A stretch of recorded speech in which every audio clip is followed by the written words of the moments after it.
If I think that you should die, you will die. If you fight us, you will die. If there's an open defiance, you will die. And if it means many people dying, so be it. Another front line against Daesh may be developing in the Philippines. President Rodrigo Duterte has declared martial law in Mindanao, the second largest island. Thousands of people have been driven out by fighting between the military and fighters allegedly linked to Daesh. Alis na talaga kami. Maraming ISIS sa labas ng pintuan na ng bahay namin. Hindi na namin kaya. Tsaka kailangan masave itong mga bata. Mindanao, plagued by poverty and lawlessness, has become fertile ground for violence.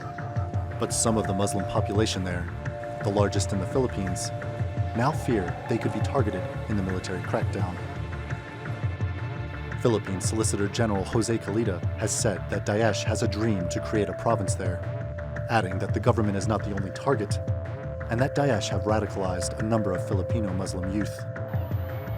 Since taking office last year, Duterte has aspired to talk peace with two large separatist rebel groups, while ordering the military to destroy smaller factions that have tried to align with Daesh. Maute is one such group which bombed Duterte's home city of Davao in September, killing 15 people.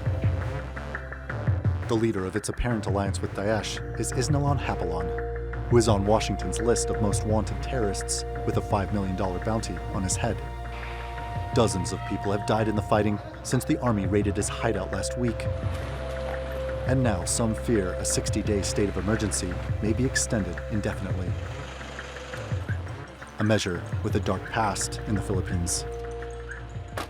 The proclamation of martial law is not a military takeover. I'm happy to see that the reaction throughout the country is favorable. I have received hundreds and hundreds of telegrams from all corners of the Philippines congratulating you and incidentally me for the proclamation of martial law, for the sudden cessation of anarchy and of criminality throughout the land. Nearly 10 years of martial law under Ferdinand Marcos ushered in an era of human rights abuses in the Philippines. Now, more than 30 years later, some fear that President Rodrigo Duterte's drug war is showing some of the same ghastly features. And with a state of emergency in effect, there is now, in many people's eyes, more cause for concern. The threat appears to be real, and a native insurgency that goes back decades in Mindanao has drawn in foreigners from Malaysia and Indonesia. Something which raises the prospect of a new regional conflict. Randolph Nogel, The Newsmakers. But is the threat of violence really at that scale? Well, to discuss this further, I'm joined from Sant Cugat, Spain, by Christian Herbelsheimer. He's the director of the Transitions to Peace program at Conciliation Resources, an international peace-building organization. Thanks very much for joining us. Before I ask you about martial law, I want to ask you about Duterte's rape comments. I mean, how much of it do you think is bluster, and how much of it is this real, genuine threat of him endorsing medieval tactics during this current onslaught? Well, Duterte has been in power now for almost a year, and his language has probably what has made him most famous around the world, because it is obviously quite provocative, controversial, and I think people have got accustomed, at least in the Philippines now, that after each time he comes up with a very harsh statement, there's somebody, a spokesperson in government or somebody else, clarifying the real meaning of his words.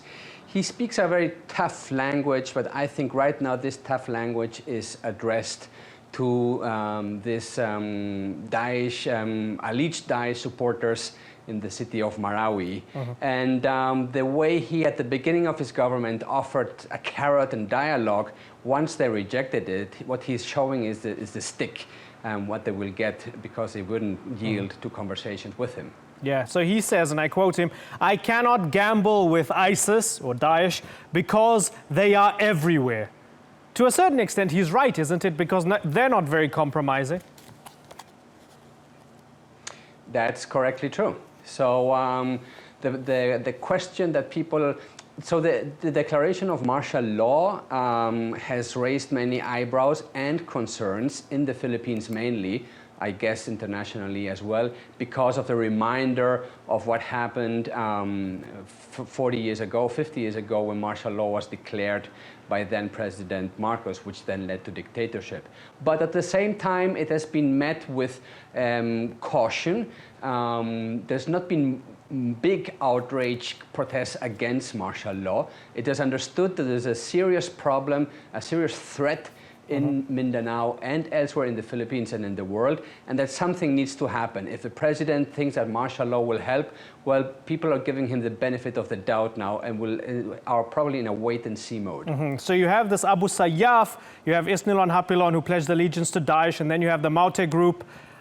There's points of agreement and there's points where they converge. So the government's fighting them. And then on the other hand, he's also telling the Moro Islamic Liberation Front and their old fighters, hey, if you want to join us and fight Daesh, we can help you. You can join us, right? So it's kind of fascinating the way, you know, these chess pieces are playing out right now. How's that gonna play out? Is he actually going to get the support of those former MILF fighters? Well, whether that will be an active support in terms of fighting fellow Muslim Mindanaoans, we'll have to see. But in any case, there has been a very clear, there's three main rebel groups in the Philippines, two from the southern island of Mindanao, where we're talking about the Moro Islamic Liberation Front and the Moro National Liberation Front. And they have both signed peace agreements with the government. And they are therefore not interested with other groups taking on further and continued violence.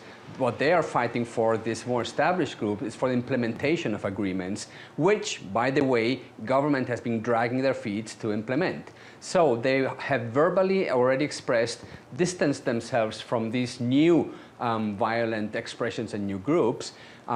They may or may not join in their fight, depending on probably what else is in the chess game, as you have very well defined it, because you have to consider many pieces at the same time. Yeah, so dozens dead. These guys are setting fire to churches. They're kidnapping people. The government's using airstrikes, choppers, tanks. The president's talking tough.